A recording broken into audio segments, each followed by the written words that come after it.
Hey y'all, welcome to the Crafty Cove, where we like to do farmhouse decor on a Dollar Tree budget.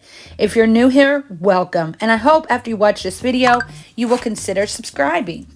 We're going to get right into our DIYs today, and all of my DIYs are made for my kitchen because my husband and I are remodeling my kitchen and I need some things to go in there. So for our first DIY, we're going to use 3 canning caps with the insert. And you want to take that insert out, but go ahead and save that because you're going to need it. I'm going to take 3 different materials from the Dollar Tree. And on this blue and white check and a black and white check, I cut strips. On the other one you see there to the left, on that one I cut a notch at the top of the fabric and then just tore it. But that gave a lot of the frillies, a lot more than this did. So on the last two, or this one and the black and white check, I decided to go ahead and cut because you don't get as many of the frillies in that. Sorry, that was a long explanation. But what I'm doing then is I'm taking one of the strips and I'm just going to start tying it around the canning ring, and I'm using 2 knots on this and then scooting them close together. It's kind of like a rag wreath, only you're using the canning jars.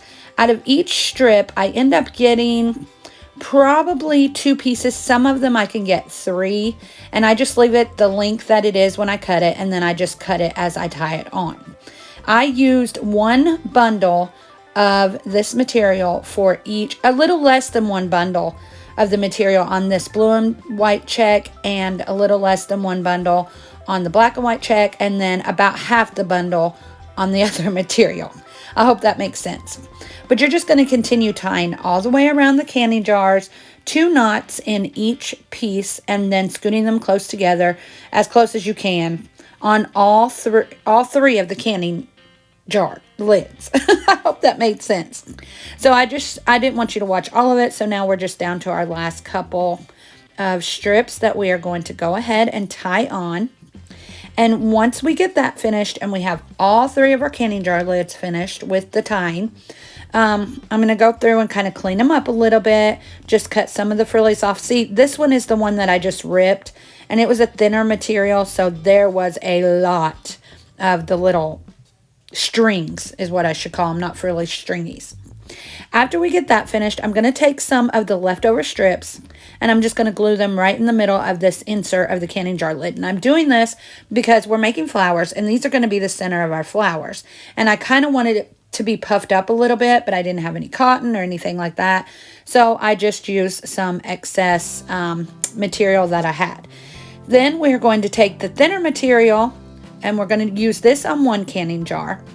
And we're just folding it in half and gluing it together because it is very thin, this one is. And then I'm just going to start gluing it onto the insert of the canning jar lid. Now, I'm just doing this sort of like a present, really no rhyme or reason. Yeah, this is how I wrap presents too, y'all, so I'm not a very good wrapper. So we're just going to get this completely glued on there. On the other 2 inserts, we use black and white check ribbon with the material in the middle, and that's it. Now we're just going to take those centers and we're going to glue them right to the front of our canning jar rings. And here you can see I'm using the black and white and I'm doing the same thing. And on that black and white check, again, we use 2, I do 2 inserts the exact same way. Once we get that finished, which you're seeing me just go ahead and start wrapping this black and white.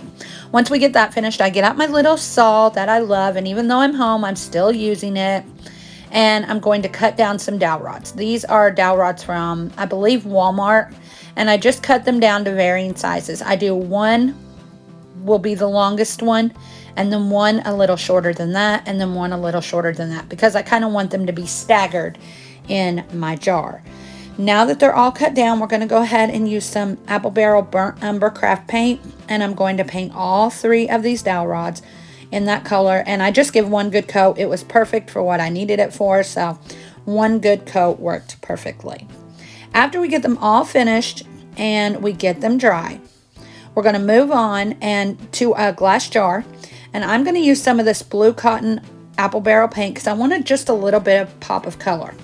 And I am so glad that I did this, y'all. I painted the inside of the jar instead of the outside of the jar because I knew I wanted to add a rub-on transfer on this, and I thought it would definitely pull my paint up. After I did this, I will always paint the inside of the jar because I loved how this turned out. And again, just a little pop of color. Y'all know I'm not real colorful, but I wanted that little pop of blue to stand out. After we get all of the inside coated with just one coat, that's all it needed. Now I'm going to take this Farm Fresh Flowers rub-on transfer from the Dollar Tree, and we are going to put that right on there. Something I didn't show you is after I got all of that finished, I did go ahead and glue some buffalo check ribbon around the mouth of the jar because y'all know me, I love buffalo check. Now, you can always use any type of material for the flowers, any color paint for the jar, any kind of decal or rub-on transfer that you have. You don't have to make it exactly like I made it. This is just for inspiration. So, after we get that finished, now we're going to start attaching our stems to our flowers. The way I'm going to do this is I find what I want to be the bottom of the flower. I scoot some of those material pieces apart, put a lot of hot glue right in the middle, and glue my dowel rod right to that. After that has set up a little bit where I can move it, I go ahead and just reinforce with more hot glue all around the stem. And I'm just going to show you one more time. Again, scoot some of those apart to where you see the actual canning ring, and then put some hot glue, quite a bit of hot glue, glue your stem, and then go ahead and reinforce all around the outside of that with some more hot glue. And this is how it turned out. My flowers aren't the best. They are a little messy, but y'all, that jar, I absolutely love it. And y'all know that I like to be a little more rustic anyway, so the flowers don't bother me. I hope y'all enjoyed this one. Now we're going to move right on to DIY number 2. So I got this piece from the Hobby Lobby about 2 years ago, and I had an idea for it, but then I changed my mind. But as I was looking for something to do this project on, I found this. It says $14.99, but I can guarantee you that I got it half off because that's the only time that I ever buy anything from the Hobby Lobby. We're just going to rough it up a little bit more with my sandy blocks. Sorry about the shaking. And now we're going to take 3 of these galvanized animals from the Dollar Tree. I'm going to start with the chicken. I'm going to remove the hanger, and then I'm going to take a piece of this material also from the Dollar Tree and just figure out where I want it on this chicken, and we're going to cut it down to the size that we need. After that, I'm going to coat my chicken in a good layer of Mod Podge. This is the easiest way I could find to do this because I did not want like the bubbles from the hot glue. So I'm just going to go ahead and get my whole chicken covered in Mod Podge and then place my fabric over it. And then I'm just going to use my brayer tool and go ahead and go over it to make sure there are no bubbles.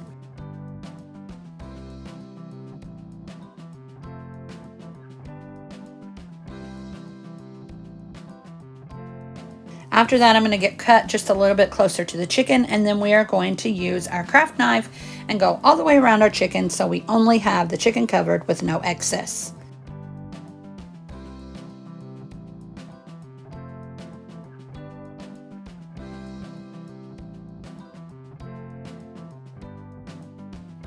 After that, I'm going to go ahead and cover this entire chicken with another layer of Mod Podge because this is fabric.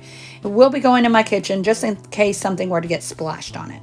Now we're going to move on, excuse me, to our pig, and our cow are going to be done the exact same way.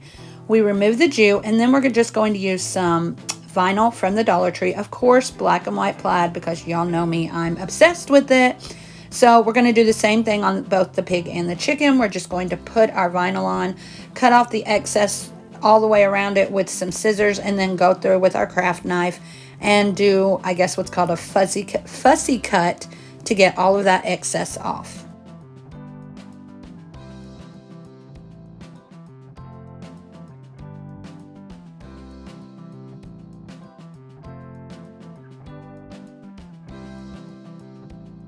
After we do that to both the pig and the cow, now we're going to take a farmer's market stencil from the Dollar Tree and put it on here and get it stenciled onto our sign. This is the top of our sign. I will say this stencil gave me a lot of problems. It had a lot of bleeding, and I think it's because maybe I didn't have it taped down enough. You could see where it raises up, and I don't know, but it's okay because I go through and I fix the bleeding as much as I can, and then we rough it up a little bit anyway. So for me, this was perfect. For you, you may want to tape it down just a little more. You could see where it's bled through, and here you could see where I've kind of fixed that a little bit with some white paint. But I am just going to go in and go ahead and scuff that up with our sanding block to make it look a little more rustic. Now I'm just figuring out the placements of all of my animals. I do go ahead and glue a tumbling tower block at the bottom of the chicken and one of these little wood rounds because the chicken didn't have as much stability on the sides as the pig and the cow. I'm going to go ahead and just start gluing down. I glue one side of my pig and then I glue the other side. And these are actually glued to the outside of the sign here where the frame is. Now that's why I had to add those other two pieces to my chicken because it would not reach enough to glue it down. But I go ahead and do my pig first and then my cow. That way I can center my chicken right where I want it. So after we get those two glued down, now we're just going to put hot glue on the tumbling tower block and the wood round and get our chicken right in there where we want that. Next, I'm going to take some rub-on transfers from the Dollar Tree, and I just take out like the little greenery pieces.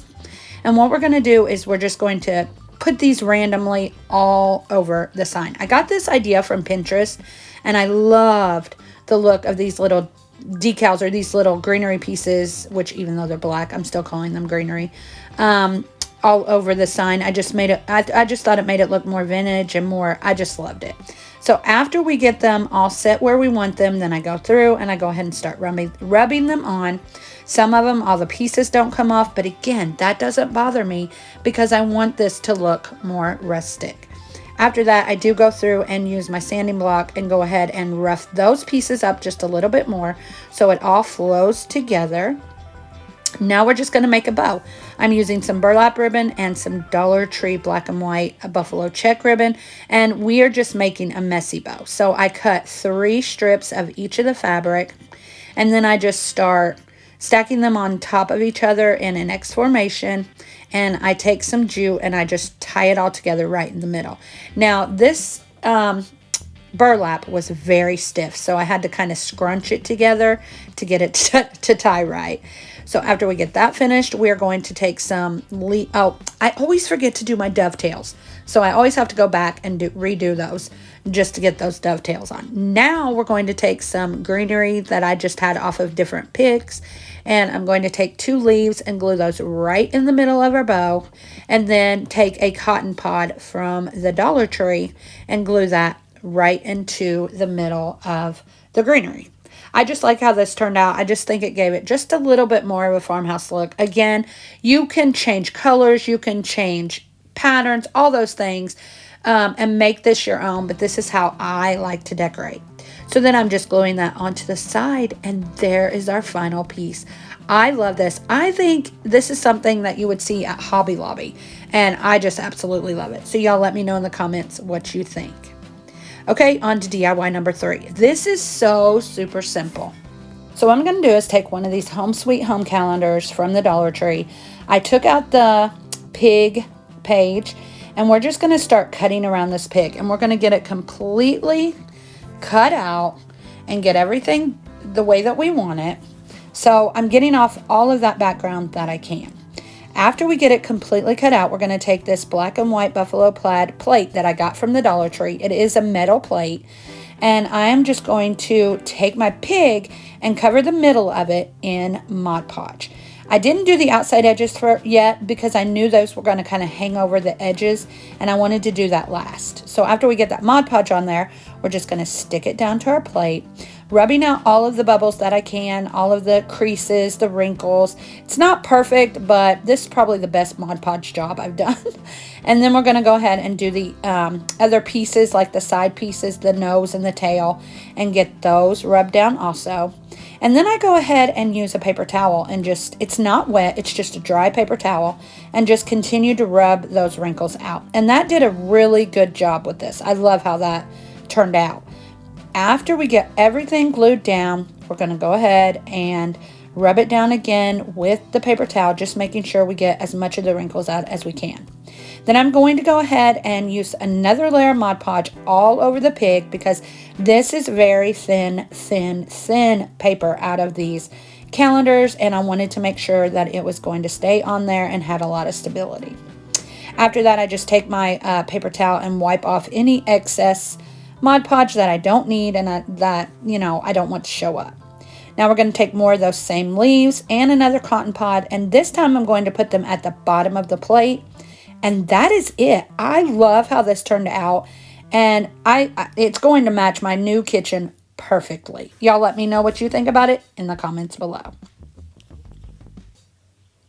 Okay, y'all, DIY number 4. This is a longer video, but I wanted to get all these DIYs out to you. I'm using one of these pumpkin spice and everything nice cutting boards that I got from the Dollar Tree back in the fall. But you can usually find these cutting boards at almost every season, so it doesn't have to be this exact one. I'm just going to cut off the jute and take the sticker off, and we're going to use this back side. And I'm going to end up painting two good coats. 2 good coats on this one of just regular white chalk paint. And I do the handle all the way around, or all the way on this side of it. And then we're going to take some black chalk paint, or some black craft paint, and I'm going to go all the way around the edges and use this black paint to distress it up a little bit. I get a little heavy-handed, but that's okay. We're going to do some sanding, and it's going to really tone that down. So after I get all the paint on there that I want on there, I'm just going to rub it with my paper towel, and then I'm going to take my sanding block, sorry about the shaking again, and get that all sanded down to the look we want. Once we get the look we want, which you can see right here how much of a difference there is, we are going to take an iron orchid stamp, and this is the chicken. Now, if you don't have a stamp, you don't have to use a stamp. You could use a stencil, you could use a decal, you could use one of the farm animals from the Dollar Tree, any of those things. But I decided to use this, and I'm just going to pat some black craft paint on this, wipe off any excess, and then we're going to stick it right in the middle of our cutting board. I love how this one turned out. This is probably one of my favorite ones, and so simple. So I go ahead and use my brayer. Well, I think that's called a brayer. I don't even know. And get it really good and pushed down. After we get that finished, I'm taking some more of that greenery rub-on transfers from the Dollar Tree, and we're going to rub 2 on at the top. Again, some of these don't come off exactly perfect, and I think it's because maybe my glue wasn't, or not my glue, maybe my paint wasn't completely dry. I don't know. But it was okay with me because I like, it kind of gives it more of a vintage antique-y look, which is what I was going for. So that works out perfectly for me. So after we get these 2 rubbed on the top, then we're going to take more of those same ones, and we're going to do, I'm so sorry about the shaking, I've got to figure that out. We're going to do all around the bottom part of the chicken, kind of to look sort of like maybe a little nest. I'm not really sure what you'd call that, but anyway, you're going to see me, I show you 3 pieces, but I end up doing 5 pieces altogether. After that, I'm going to flip my piece over because I want to make sure this is good and finished, and we are going to put some buffalo check vinyl on the back. I'm just cutting the piece down to the size that I need, putting it on there, and cutting around it with my craft knife to make sure that there is no excess. After we get that finished, I didn't realize I was showing you that. After we get that finished, we're going to take some jute twine, and we're going to go all around the top part of the cutting board. I just glue a little on the back, wrap it 4 or 5 times, and then secure it on the back again with more hot glue. And then I did end up putting a black and white buffalo check right in the middle, bow right in the middle. Sorry, I didn't show you all that. But here's our final project. One of my favorites in this entire video. So simple, but I love how this one turned out.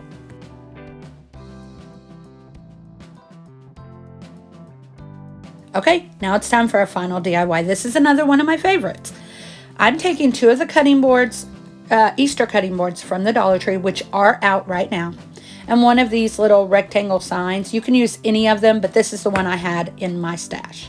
First, I'm going to remove the little metal piece that is on the top of the firework there, and then I'm going to take my craft knife, and I'm going to cut these boards down to the size that I want. These are so easy to cut. All you need is a craft knife, score it 2 or 3 times, bend it, and it will snap right in two. And then I'm going to cut some of the excess on the sides off. We're going to make a flat rolling pin out of all 3 of these pieces. I'm going to do the other cutting board the exact same way. After we get those finished, I'm just figuring out where I need my rectangle sign to be, and we're just going to glue those 2 together. So I put it right where I think it's going to look like a flat rolling pin on one side, glue it down, turn it around, do the exact same thing on the other side. And I'm doing this front part of the sign because it has those little grooves in it, and I wanted those. So this takes 3 good coats of white chalk paint to get all of that red, white, and blue completely covered. But I do 3 good coats on the rectangle sign and on the pieces on the ends, which are the parts of the cutting, the cutting boards. After I get all 3 coats on, I decide I want a little bit of more of a punch on this, so I decide to go ahead and paint the handles with 1 good coat of black chalk paint. After we get that finished, we're going to go ahead and put a decal that I made on my Cricut that says kitchen on it. This is in the font, the skinny on defont.com. I'll try to remember to link that in my description box below. My decal did not want to stick very well, and I'm pretty sure it's because I did not let my paint dry completely. Big mistake, rookie mistake. I knew better than that, but I was going to make it work. So after I finally get this transfer paper to detach, I go ahead and go back through with my paintbrush and just touch up with the white paint all of those little pieces that you can see how much paint came off. Quite a bit of paint came off.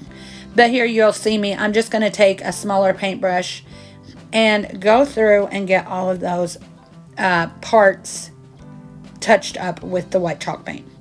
After we get that finished, I wanted to tie it in with all my other projects.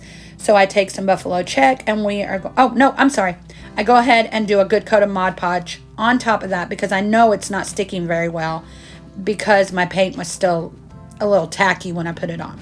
So 1 good coat. Now we're going to go ahead and take some black and white Buffalo Check ribbon, and we are just going to wrap it around the top of each side of the, right underneath the handle, and wrap it around. After I get that finished, I decided I wanted just a little bit more. So once we do that, I go ahead and put some jute twine also wrapped around the same exact way that I am doing the Buffalo Check ribbon, and wrap that around each end also. And you can see me here doing that. And that is it. Again, this is one of my favorites in this video. I love them all, and I'm so excited to get my kitchen done and be able to use these in my kitchen as decor. And everything I used came out of my stash. I bought nothing new for any of these DIYs, so that also excited me. So here is our final reveal of all of our projects. I love them. Of course, y'all know I'm completely farmhouse. I love the farmhouse animals. I love the Buffalo Check. But again, you can make all of these and still make them in your color choices, your design choices, and just use different materials, or just use, just use different prints or colors and make them into anything that would match your kitchen. So I hope y'all enjoyed this. I enjoyed making these. I had such fun. I can't wait until my kitchen is finished and I can give you all a tour of it. We are turning it into a true cottage farmhouse looking kitchen, and I'm so excited about it. So I hope that y'all enjoyed this video. I am so happy to be back to crafting and be back to seeing you all and hearing from you. And I appreciate each and every one of you. Thanks for watching. Y'all come back now. You hear?